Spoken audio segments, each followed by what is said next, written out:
الفقيه هو الفقيه بفعاله ليس الفقيه بنطقه ومقاله۔ بسم اللہ الرحمن الرحیم۔ یہ ایک سوال پوچھا گیا ہے کہ اگر قرآن مجید اللہ تعالیٰ کی کلام ہے تو کلام کے لیے ضروری ہے، جیسے ہم کلام کرتے ہیں تو ہم زبان کے ساتھ کلام کرتے ہیں، تو کیا اللہ تعالیٰ بھی بات کرنے میں اور کلام کرنے میں زبان کا محتاج ہے؟ تو اس سوال کا سمپل سا جواب ہے کہ دیکھیں، جو ہماری زبان ہے، ہم زبان سے بات کرتے ہیں، لیکن یہ زبان خود بات کرنے میں کسی اور زبان کی محتاج نہیں ہے۔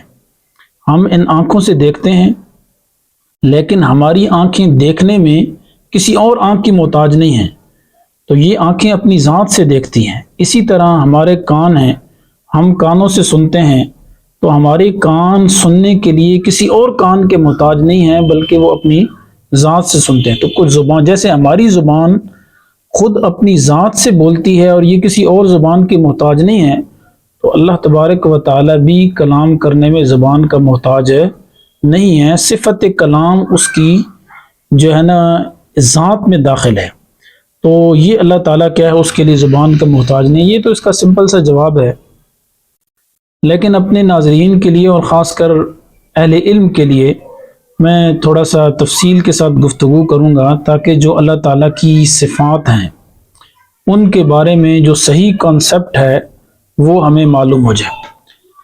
دیکھیں، انسانوں کی جو اصلاح ہے اس دنیا میں بغیر اللہ تعالیٰ کی معرفت کے نہیں ہو سکتی۔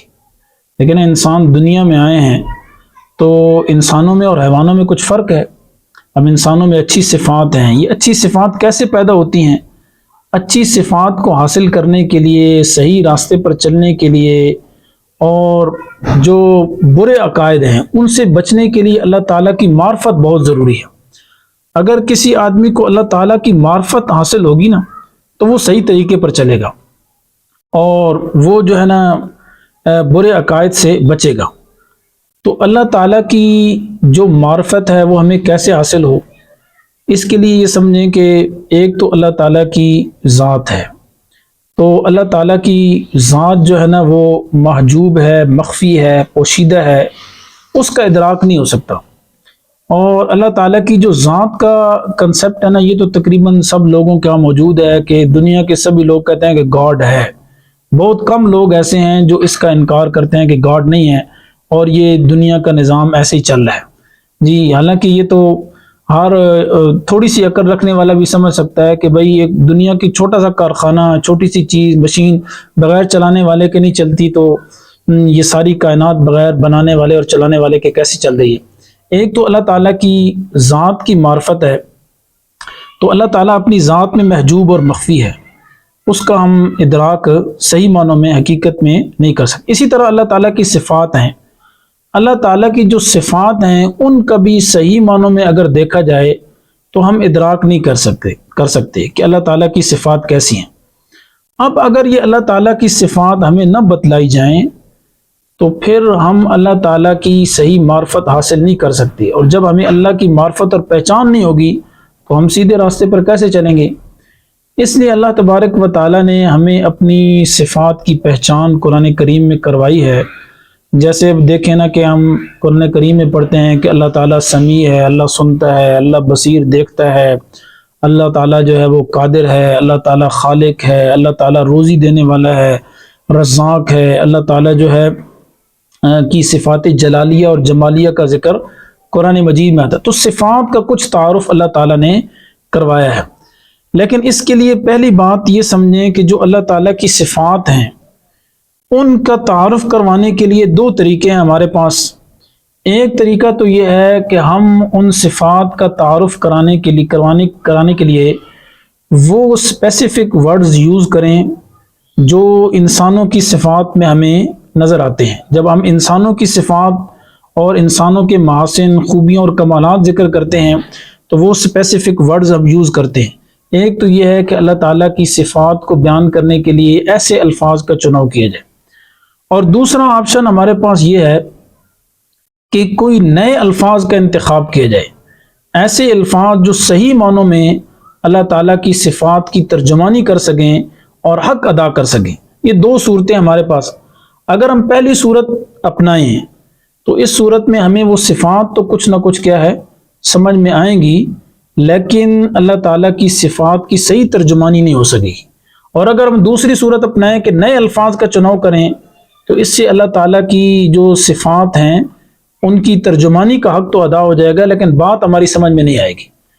اس لیے اللہ تبارک و تعالیٰ نے قرآن کریم میں پہلا طریقہ اختیار کیا کہ اللہ تعالیٰ نے ان صفات کو چنا جو بندوں کے اندر پائی جاتی ہیں۔ دیکھیں، بندے بھی سنتے ہیں، بندے بھی دیکھتے ہیں، جی بندے بھی جو ہے وہ کیا کہتے ہیں کسی نہ کسی چیز پر قادر ہوتے ہیں، کسی چیز کو پکڑتے ہیں، حاصل کرتے ہیں۔ اسی طرح بندوں کے اندر بھی کیا ہے جلال اور جمال کا ظہور ہوتا ہے، کبھی غصہ ہو جاتے ہیں، ناراض ہو جاتے ہیں، کبھی خوش ہو جاتے ہیں۔ تو اللہ تعالیٰ نے اپنی صفات کو بیان کرنے کے لیے ان اسپیسیفک ورڈز کو یوز کیا جو انسانوں کی صفات کو بیان کرنے کے لیے جو ہے وہ استعمال کیے جاتے ہیں، لیکن ساتھ ہی کہہ دیا کہ اس سے اللہ تعالیٰ کی صفات کی ترجمانی نہیں ہو سکتی، بلکہ فرمایا لیس کمثلہ شیء، اللہ تعالیٰ سمیع ہے لیکن اس کا سننا ہمارے سننے کی طرح نہیں ہے۔ اللہ تعالیٰ بصیر ہے لیکن اس کا دیکھنا ہمارے دیکھنے کی طرح نہیں ہے۔ اللہ تعالیٰ حی ہے لیکن اس کی حیات ہماری حیات کی طرح نہیں ہے۔ اللہ تعالیٰ قدیر اور قادر ہے لیکن وہ ہماری قدرت کی طرح نہیں ہے۔ اللہ تعالیٰ بھی مرید ہے، ارادہ کرتا ہے، لیکن ہمارے ارادہ کی طرح نہیں ہے۔ تو اللہ تعالیٰ نے اپنی صفات کو سمجھانے کے لیے وہ الفاظ چنے جو بندوں کی صفات بیان کرنے کے لیے یوز کیے جاتے ہیں، لیکن چونکہ ان الفاظ سے اللہ تعالیٰ کی صفات کی صحیح ترجمانی نہیں ہو سکتی، اس لیے اللہ تبارک و تعالیٰ نے کہہ دیا لیس کمثلہ شیء۔ تو اللہ تبارک و تعالیٰ کی جو صفات ہیں ان کی حقیقت کا کوئی بھی ادراک نہیں کر سکتا۔ یہ جو قرآن کریم میں اللہ تبارک و تعالیٰ نے اپنی صفات ذکر کی ہیں تو یہ اللہ تبارک و تعالیٰ نے جسٹ ہمیں سمجھانے کے لیے ہمارے الفاظ میں اور ہماری زبان میں اللہ تبارک و تعالیٰ نے یہ گفتگو کی ہے۔ اور یہ بھی اس لیے کی ہے میرے دوستوں کہ اگر کسی آدمی کو اللہ کی صفات معلوم نہیں ہوگی نا، وہ گمراہ ہو جائے گا۔ دیکھیں، اگر کسی کو یہ معلوم نہیں ہے کہ اللہ تعالیٰ رزاق ہے، کہ بھئی اللہ روزی دیتا ہے، تو پھر بہت سارے لوگ کیا ہے جی اگر کسی کا یہ کنسپٹ کلیئر نہیں ہے تو بہت سارے لوگ اپنے باپ کو رزاق سمجھ لیتے ہیں کہ یہ روزی دے رہا ہے، بہت سارے لوگ اپنے بھائی کو سمجھ لیتے ہیں، بہت سارے لوگ جو ہے وہ جن کو مزدوروں کو کارخانوں اور فیکٹریوں سے روزی مل رہی ہے، تنخواہیں مل رہی ہیں، وہ سمجھتے ہیں کہ شاید یہی کیا ہے رزق دے رہے ہیں۔ جو عوام ہیں اگر ان کو بادشاہ کی طرف سے رعایت مل رہی ہے تو وہ ان کو جو ہے وہ رزاق سمجھ لیتے ہیں۔ بیوی کا نان نفقہ شوہر کے ذمہ ہوتا ہے تو وہ اس کو کیا ہے رزاق سمجھ لیتی ہے۔ تو اگر یہ اللہ تعالیٰ کی صفات کی معرفت ہمیں نہ ہو تو لوگوں کو گمراہ ہونے کا خطرہ ہے۔ دیکھیں نا، انہی کمزوریوں کا فائدہ اٹھاتے ہوئے فرعون نے کہا تھا انا ربکم الاعلی، اور اس نے دلیل دی کہ الیس لی ملک مصر وہذہ الانہار تجری الانہار، دیکھتے نہیں ہو کہ یہ مصر کی بادشاہت میرے پاس ہے اور یہ نہریں چل رہی ہیں، تمہیں روزی میں دے رہا ہوں۔ تو بھولے بھالے اور سادہ لوگ کیا ہے جب ان کے سامنے یہ نظریہ اچھے طریقے سے واضح نہیں تھا تو وہ گمراہ ہو گئے۔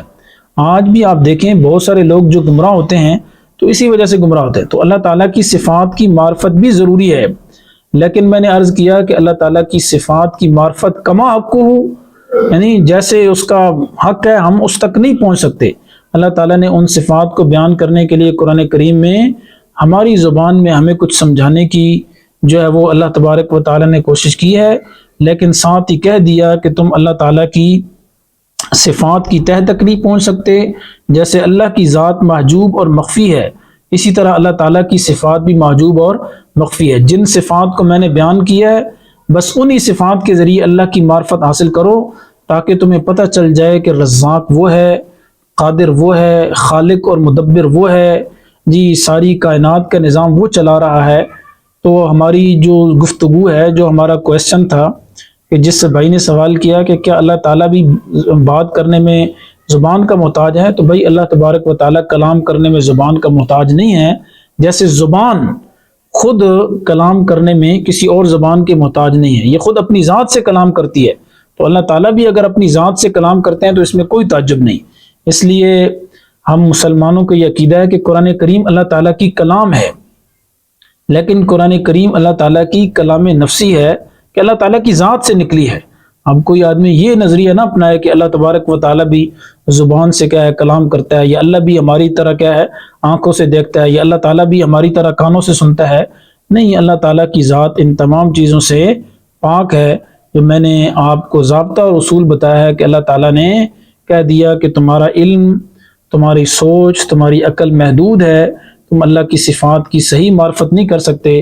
لیس کمثلہ شیء، بس یہ عقیدہ رکھو کہ اللہ تعالیٰ سنتا ہے، اللہ تعالیٰ دیکھتا ہے، وہ قادر ہے، وہ کیا ہے ہر چیز کا خالق ہے، رازق ہے۔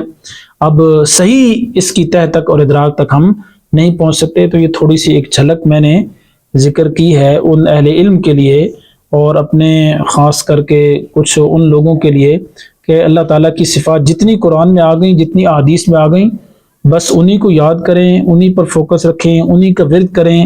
اسی سے ہم اللہ تعالیٰ کی معرفت، اللہ تعالیٰ کی ہمیں معرفت کچھ نہ کچھ حاصل ہو سکتی ہے۔ یہی وجہ ہے کہ علماء نے لکھا نا کہ اللہ تعالیٰ کی معرفت، کوئی آدمی دنیا میں یہ نہیں کہہ سکتا کہ مجھے اللہ تعالیٰ کی پوری معرفت حاصل ہو گئی ہے، جی میں تو بالکل کیا ہے 100% 100% جو ہے نا وہ اللہ تعالیٰ کی معرفت مجھے حاصل ہو گئی ہے۔ نہیں، یہ ممکن نہیں ہے۔ اللہ تبارک و تعالیٰ کی ان صفات کے ذریعے ہم کچھ نہ کچھ معرفت حاصل کر سکتے ہیں اور اللہ تعالیٰ کا قرب حاصل کر سکتے ہیں، کیونکہ اللہ تعالیٰ کی معرفت اور قرب کے جو درجات اور جو سٹیپس ہیں وہ لامحدود ہیں، اس کی کوئی حد اور انتہا نہیں ہے۔ اللہ تبارک و تعالیٰ سے دعا ہے کہ اللہ تبارک و تعالیٰ ہمیں اپنی معرفت کا کچھ حصہ نصیب فرمائے، اور جتنی صفات قرآن و حدیث میں آتی ہیں یہی اہل علم کو بیان کرنی چاہیے۔ علماء نے یہی لکھا ہے کہ اللہ تعالیٰ کی جو صفات ہیں یہ توقیفی ہیں۔ توقیفی کا مطلب یہ ہے کہ جتنی قرآن حدیث میں آ گئی بس ہم انہی کو بیان کریں گے، اس سے زیادہ اپنی طرف سے کسی نئی صفت کو اللہ تبارک و تعالیٰ کے لیے ہم نہیں ثابت کر سکتے اور نہ بیان کر سکتے ہیں۔ تو جو قرآن و حدیث میں آ گئے ہیں اسی کو جو ہے نا ہمیں بیان کرنا چاہیے، اور اسی کے ذریعے اللہ تعالیٰ کی ہمیں کچھ نہ کچھ معرفت حاصل ہو سکتی ہے، جس سے ہمارے عقائد ٹھیک ہوں گے، ہماری اصلاح ہوگی، اور جو انسان ہے وہ سیدھے راستے پر چلیں گے، گمراہی سے بچ جائیں گے۔ اللہ تعالیٰ سے دعا ہے کہ اللہ تعالیٰ ہمیں صحیح سمجھ نصیب فرمائے۔